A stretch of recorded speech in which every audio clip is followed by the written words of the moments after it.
Добрый день! Сегодня поговорим о таком известном заболевании, как воспаление легких. Вроде бы воспаление легких достаточно тяжелое заболевание, но вполне излечимое. Однако у людей старше 65 лет процент смертности от этого заболевания составляет 40-50%, а у детей до 5 лет 20%.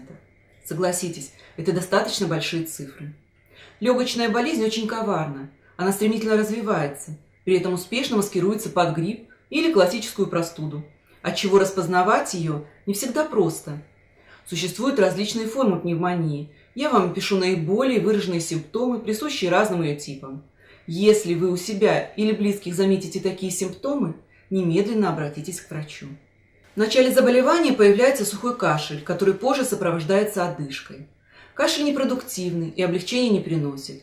Часто наблюдается озноб, затем резко поднимается температура, которая держится около 10 дней.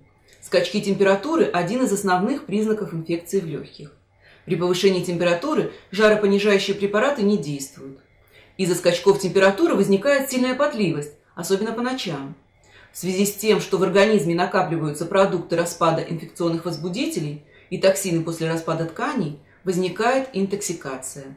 Она выражается в плохом самочувствии, головной боли, спутанности сознания.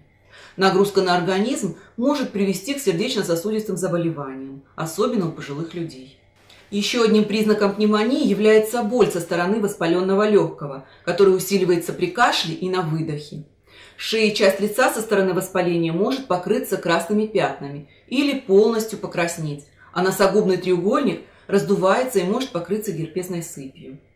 При микроплазменной инфекции воспаляются лимфоузлы, появляются боли в суставах и кровотечение из носа.